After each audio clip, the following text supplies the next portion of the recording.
El Ministerio Apostólico de Enseñanza y Predicación Rema Internacional presenta hoy al Reverendo Fernando García Sotomayor con la proclamación de las buenas nuevas de Dios para tu vida. El mensaje de ayer, el mensaje de hoy y el mensaje para la eternidad a los que tienen hambre y sed de la palabra de Dios. Un querigma de Dios para el que oiga, el que tiene oídos para oír.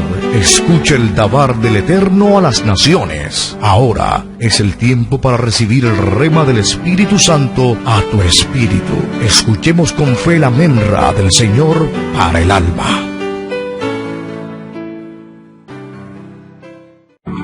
Dice la palabra de Dios en el Evangelio según San Mateo capítulo 23 y el versículo 23. Mateo capítulo 23 y el versículo 23. Voy a leer la versión Reina y Valera del año 1960. Leo la Sagrada Escritura en el nombre del Padre y del Hijo y del Espíritu Santo. Hay de vosotros, escribas y fariseos hipócritas, porque diezmáis la menta y el eneldo y el comino, y dejáis lo más importante de la ley, la justicia, la misericordia y la fe. Esto era necesario hacer, sin dejar de hacer aquello. Amén.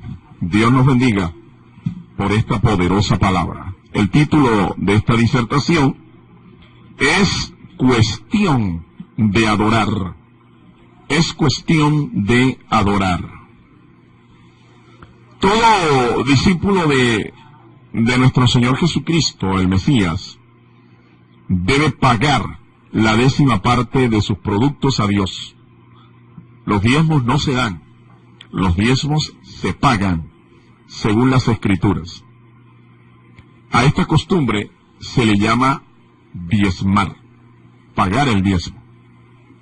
A la costumbre de dar la 10ª parte de los productos con los cuales Dios nos bendice a nosotros. Pero ¿por qué deben diezmar los cristianos? Yo soy consciente de que este es un tema bastante controvertido, porque hay, inclusive en nuestro medio cristiano evangélico, hay ministros y ministerios que menosprecian el mandamiento de diezmar para que los cristianos lo practiquen, los miembros de su iglesia. Lo menosprecian, lo tienen en poco. Hay gente que, por el contrario, le da a este tema una preponderancia, una prioridad absoluta. Usted va a veces a una congregación cristiana a escuchar palabra de Dios, y desde que usted entra hasta que usted sale, lo único que usted escucha es que usted tiene que pagar diezmos, que tiene que dar ofrendas, y en fin, como una ancianita en una ocasión que estaba en un servicio. Esta anciana era creyente de hace muchos años, pero como muchas de las creyentes, ¿no?, que están en nuestras iglesias, tienen 20 años, 30 años en el Evangelio. El problema es que el Evangelio en ellos no tiene 20 ni 30 minutos. Esta anciana escuchó decir al pastor que era el momento de pagar al Señor las ofrendas y los diezmos, y así lo hizo. Pero esta congregación tenía la costumbre de levantar una segunda ofrenda misionera, y ese día se levantó la ofrenda misionera, y la viejita estaba incómoda. Sin embargo, ahí a regañadientes dio la segunda ofrenda para las misiones. De repente alguien le pasó un memo al pastor que estaba presidiendo, y el pastor dijo: tenemos una necesidad. Hay una hermana en el hospital que urgentemente necesita que un hermano en la fe, un miembro de aquí de nuestra congregación, done el valor de 3 pintas de sangre, es decir, 3 depósitos de sangre, porque la hermana necesitaba una transfusión. Le iban a hacer una operación y necesitaba de 3 bolsas de sangre para que le hicieran la transfusión.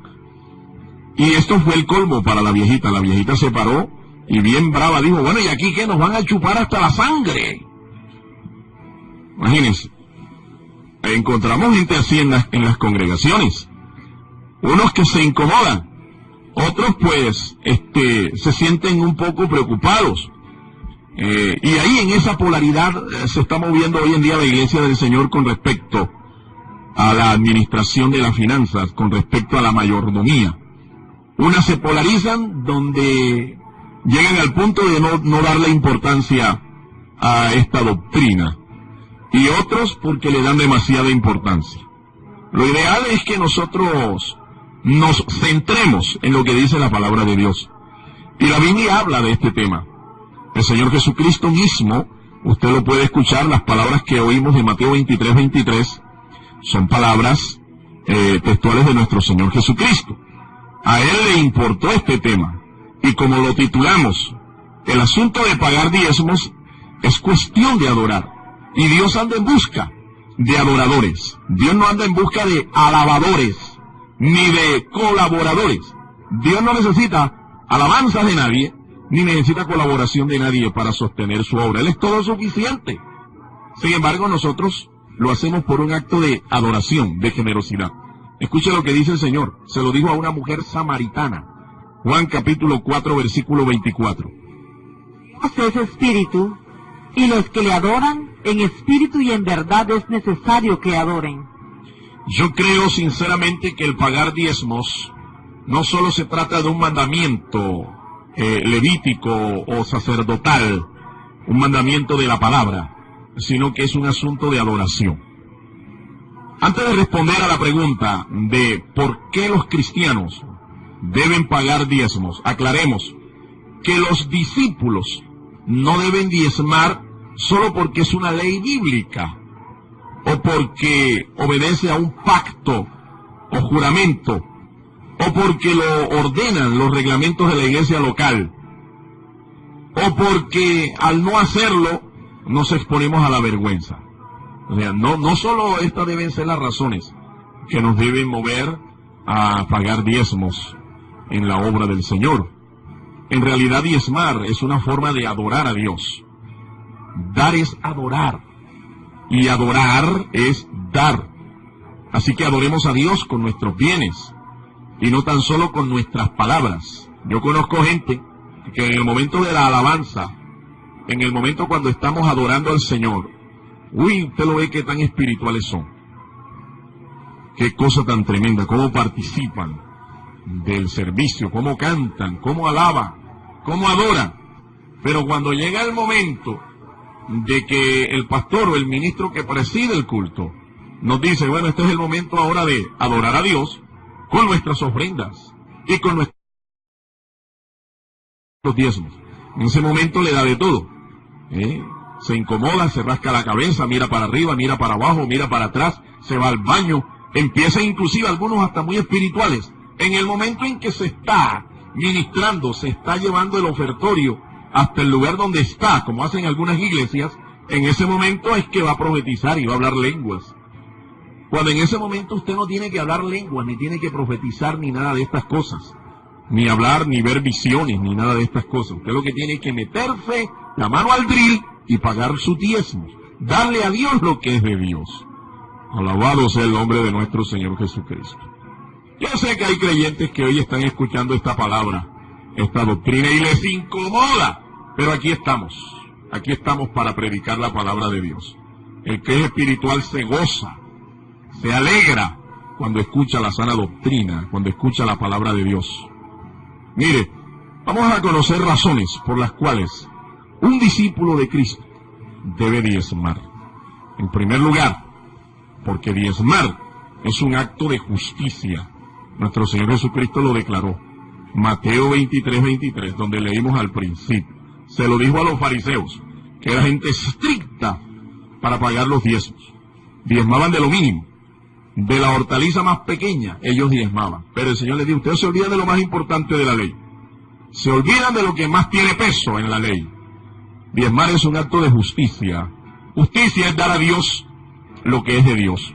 Y al César, lo que es del César. ¿Escuchó eso? Cuando nosotros estamos pagando nuestros diezmos, estamos dando a Dios lo que le pertenece. Y a Dios le pertenece la 10ª parte de nuestros ingresos. Ahora, eso lo cuestionan muchos, porque han dicho de que los cristianos en la Biblia nunca pagaron diezmos, y que no se vio esto en la iglesia primitiva, y que Jesucristo y los apóstoles no lo enseñaron.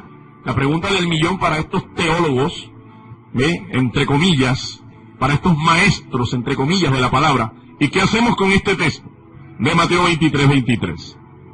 ¿Qué hacemos con este texto? Y otros textos más, que son palabras textuales, dichas, proclamadas por el mismo Señor Jesucristo. Mateo 5:20, por ejemplo, es otro texto que nos habla de lo mismo. Lucas 11:42, son textos paralelos, que nos hablan exactamente de lo mismo, las mismas palabras de nuestro Señor, pero escritas desde diferentes perspectivas por los diferentes relatos evangélicos. Los relatores de la vida del Señor le dieron un matiz un poco distinto cada uno, pero el mismo mensaje, las mismas palabras, el mismo contenido, el mismo trasfondo lo encontramos en cada uno de estos pasajes. ¿Sí? Es justo que los ministros de Dios vivan de su servicio en el altar. Es un acto de justicia, como le estamos diciendo. Es un acto de justicia que los ministros de Dios vivan de su servicio en el altar, considerando que es un obrero, y que el obrero es digno de su salario, y que un obrero secular vive de su trabajo. Pablo dice, no hay soldado a sus propias expensas. No lo hay. No pondrás bozal al buey que trilla. Los ministros trabajan en la obra de Dios, y trabajan más que un buey, más que un mulo, más que un burro muchas veces. Y la compensación que a veces se le da no es digna. Hay ministros que no tienen ni para una bicicleta comprar, ni para vestir dignamente él, su esposa o sus hijos. Sin embargo, las congregaciones les exigen que sean espirituales, que sean fieles, que sea gente entregada, consagrada. Pero la pregunta del millón, ¿y con qué le compensamos? Tiene que haber un acto de justicia para bendecir al siervo de Dios, para bendecir al hombre de Dios. Al diezmar, un discípulo de Cristo expresa la rectitud de corazón y la santidad que caracterizan a los hijos de Dios. Escuche esto. Al diezmar, un discípulo de Cristo expresa la rectitud de corazón y la santidad que caracteriza a los hijos de Dios. La Biblia habla de un rey llamado Ezequías, un hombre que hizo 3 cosas interesantes. Este hombre no solo reformó el culto en Israel, sino que también restituyó la dignidad, la vocación de servir como levita y como sacerdote en el reino. Y él restituyó las raciones que le correspondían a esta gente en este tiempo. Vamos a leer en el libro segundo de las Crónicas, capítulo 31, versículo 20. De esta manera hizo Ezequías en todo Judá, y ejecutó lo bueno, recto y verdadero delante de Jehová su Dios. Ejecutó lo bueno, lo recto y lo verdadero. Eso hizo el rey Ezequías en sus días.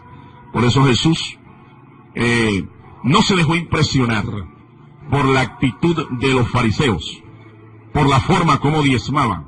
Jesús le dijo, ustedes están olvidando lo más importante de la ley. No es tanto la letra de la ley, señores, es el espíritu de la ley.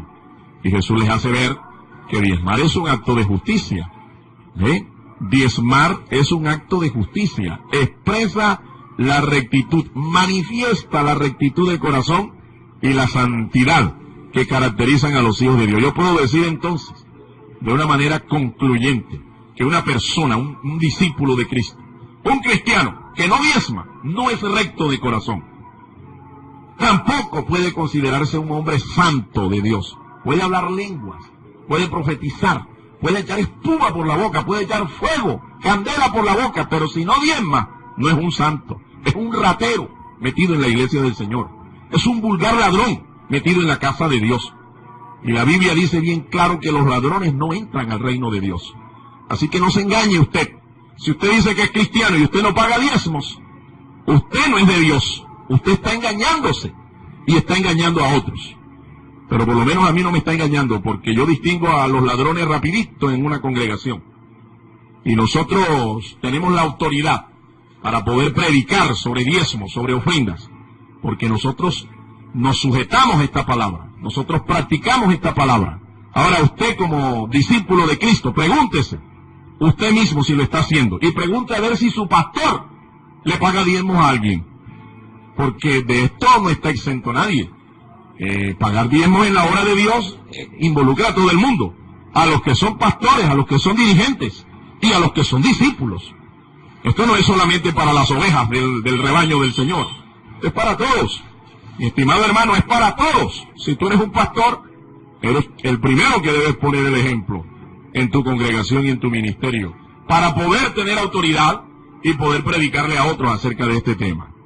En segundo lugar, ¿por qué los cristianos debemos pagar diezmos? En segundo lugar, porque diezmar es un acto de misericordia.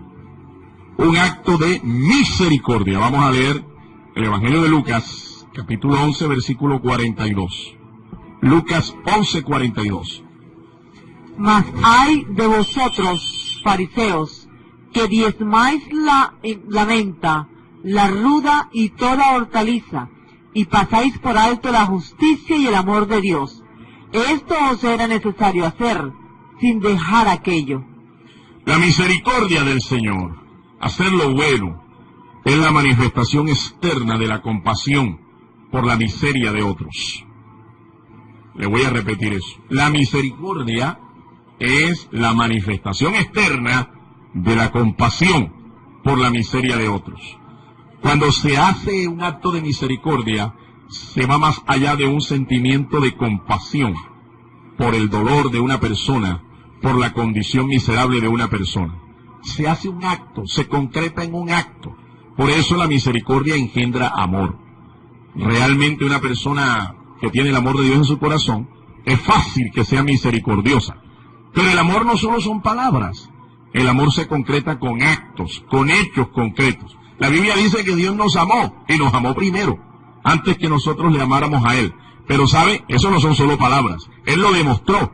Dice la Escritura que Él envió a su Hijo para que Él muriera por cada uno de nosotros, para que todo aquel que en Él creyera fuera salvo. Si se da cuenta, Dios concretó el amor que dice que nos tiene, lo concretó con un acto de entrega sublime, la entrega de su Hijo Jesucristo. Por su misericordia, Dios no nos da lo que merecemos por nuestros actos. ¿Usted sabe qué es lo que merecen nuestros actos? Me refiero a veces a estos actos que no agradan a Dios, actos pecaminosos, actos que obedecen a la lascivia, a la concupiscencia de nuestro corazón. Si Dios nos diera lo que nosotros mereciéramos por nuestros actos, yo le cuento que más de uno de nosotros estaría, mejor dicho, como títeres sin cabeza. ¿Sí? Pero Dios es misericordioso, y por su misericordia Dios no nos da lo que merecemos. Por misericordia Dios nos pide solo la décima de lo que nosotros producimos. Por su misericordia, fíjese, Él es el dueño de todo. La Biblia lo dice bien claro, Dios es el dueño del oro, de la plata, el mundo, la creación, todo le pertenece a Dios. Aquí nosotros no somos dueños de nada. Aquí nosotros solo somos administradores de sus tesoros. Pero Él, por un acto de misericordia, fíjese, nos pide solo una décima de lo que nosotros producimos con nuestro trabajo. Una décima. Ahora, es interesante, los musulmanes, aquellos que creen en el Corán, que creen en el profeta Mahoma y en su Dios Alá, ellos no dan el 10%, ellos pagan el 20% a su causa. Un musulmán paga el 20% de lo que produce, sus ingresos. Los judíos pagan el 10% más las obras de Sedaká, obras de misericordia, que es obligación para ellos porque consideran que Dios bendice a aquellos que son misericordiosos, especialmente con las viudas, con los pobres, con los huérfanos, con los desamparados. Los judíos pagan el 10% más las obras de Sedaká. Ahora, los católicos romanos pagan por cualquier servicio religioso, mi amado hermano. Los católicos pagan por cualquier servicio que el cura les preste. Los únicos que no queremos pagar lo que le corresponde a Dios somos nosotros los evangélicos. Y decimos que tenemos la verdad. Y decimos que nosotros somos misericordiosos.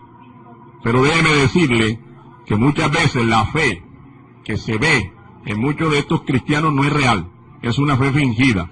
Porque a la hora de la verdad, a la hora de demostrarlo, nosotros vemos que no es consistente lo que predique, lo que enseña con lo que practica. En tercer lugar, ¿por qué pagamos diezmos? Porque diezmar es un acto de fe. Diezmar es un acto de fe. La fe es fidelidad a toda prueba. No importa la situación en la que usted esté. No saque excusas. Los diezmos se pagan sin excusas. Indefectiblemente dice, diezmarás. No hay excusa, no hay razón, no hay defecto para no pagarlo. Es fidelidad a toda prueba. Eso es fe. Por la fe, nosotros vemos las obras de Dios. Por fe. Vemos cómo Dios obra. Cuando nosotros sembramos el 10, fíjense cómo Dios nos bendice. Y nos devuelve al 30, al 60, al 100, al 1000 por uno. Dios nos devuelve eso. Por la fe, vive el justo. Por la fe.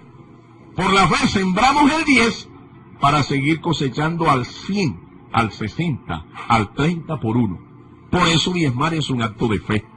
Cuando yo pago mi diezmo, yo sé que Dios no se queda con eso. Es una oportunidad, es una ocasión para Dios bendecirme más adelante. La fe tiene que ver no solo con la calidad, mi amado hermano. Tiene que ver también con la cantidad. La cantidad. Así que en el Señor no hay diezmo grande ni diezmo pequeño. Dios le pide a ustedes una proporción. No hay diezmo grande, diezmote, ni tampoco hay diezmito. Que algunos hermanos a veces dicen, pastor, es que yo lo que gano es tan poco, que ese diezmito me da hasta pena pagarlo. No, en el Señor no hay diezmito, ni hay diezmo grande. Es una proporción. Lo que se requiere es fidelidad. Dios no te pide una cantidad, Dios te pide es una proporción. Y es importante para Dios, es importante que tú seas fiel. Porque si tú aprendes a ser fiel en lo poco, la Biblia dice que en lo mucho Dios te pondrá. Y número 4, ¿por qué diezmamos nosotros los cristianos? Porque diezmar es un acto de adoración. Un acto de adoración. Abraham pagó diezmos a Melquisedec, un sacerdote que es tipo sacerdotal de nuestro Señor Jesucristo. Vamos a leer en Génesis 14, versículos 18 al 20. Y quiero notar que en este tiempo no existía la ley del diezmo. La ley mosaica vino unos años después. Después de Abraham fue que vivió Moisés. Y Moisés consolida la ley del diezmo entre el pueblo de Israel. Así es que aquí vemos a un hombre llamado Abraham pagándole diezmos al sacerdote Melquisedec. Génesis 14, 18 al 20. Entonces Melquisedec, rey de Salem y sacerdote del Dios Altísimo, sacó pan y vino, y le bendijo, diciendo, bendito sea Abraham del Dios Altísimo, creador de los cielos y de la tierra, y bendito sea el Dios Altísimo, que entregó tus enemigos en tu mano, y le dio a Abraham los diezmos de todo. Abraham lo hizo en señal de gratitud y adoración al Dios Altísimo. Una señal de gratitud y de adoración. ¿Sí ve? No había ninguna ley que le dijera que tenía que hacerlo. No existía ningún precepto legal que dijera que Abraham tenía que hacerlo. Él había conquistado a una coalición de reyes, los había vencido en batalla, Abraham y su ejército, y el botín de guerra, Abraham lo recibe, y lo primero que hace Abraham es tomar del botín la décima y entregárselo al sacerdote. ¿Quién era ese Melquisedec? Posiblemente era Sem, el hijo mayor de Noé, Sem, de donde viene la descendencia semita. Abraham lo hace entonces en señal de gratitud y adoración. Es un acto de adoración. Mire usted cómo el sacerdote Sem, el sacerdote Melquisedec, por eso algunos creen que Melquisedec no es un nombre sino un título, y realmente lo que significa es rey de justicia, rey de paz. Es un título. El nombre original era Sem, que en ese tiempo todavía estaba con vida, y era el sacerdote la persona que ejercía las labores sacerdotales en ese tiempo, el patriarca más anciano, en este caso, Sem. Mire lo que hace Sem. Lo bendice al Señor y también bendice a Abraham. Da gracias a Dios este sacerdote. Algunos enseñan que Melquisedec es el mismo Cristo. No puede ser el mismo Cristo, porque aquí estamos viendo a Melquisedec que bendice a Dios. En el pasaje lo dice claramente. Melquisedec típicamente dio pan y vino a Abraham para hacerlo partícipe de la comunión con Dios. Al igual que Cristo, cuando celebró la última cena con sus discípulos, comparte con ellos el pan y la copa, para hacerlos a ellos partícipes, para hacerlos a ellos parte de su cuerpo, para tener con ellos comunión íntima. El sacerdocio de Melquisedec, entonces, es un tipo representativo del sacerdocio de nuestro Señor Jesucristo. Cuando yo estoy pagando mis diezmos, sencillamente yo estoy cumpliendo una parte de mi adoración. En otras palabras, estoy expresando el respeto, la honra que yo siento por las personas que Dios ha puesto como mis sacerdotes, reconociendo su ascendencia espiritual sobre mí. Por eso no es justo, no es lícito, no es compatible. No se puede admitir el hecho de que alguien diga que es su cobertura espiritual o ministerial, sin embargo, a esa cobertura espiritual o ministerial no le pagas los diezmos. La única manera que yo puedo reconocer que alguien sobre mí tiene ascendencia espiritual es porque yo le pago los diezmos. Alabado sea el nombre del Señor. Concluyo en esta hora. Ser justos, tener misericordia y ser fiel no son las virtudes de un verdadero adorador. ¿Las tiene usted? Dios mismo es quien las pide. Dios mismo es quien pide estas virtudes. Vea lo que dice el libro del profeta Miqueas. Escuche lo que dice Miqueas capítulo 6 y el versículo 8. Oh hombre, Él te ha declarado lo que es bueno. ¿Y qué pide Jehová de ti? Solamente hacer justicia y amar misericordia y humillarte ante tu Dios. Adoremos hoy a Dios con nuestros diezmos y honremos su santo nombre. Para Jesús el pagar diezmos era equivalente a guardar un mispatín. Los hebreos llaman mispatín a un mandamiento superior. De los 613 mandamientos, preceptos, estatutos y ordenanzas que contempla la ley mosaica, ellos consideran 10 los superiores, los mispatín.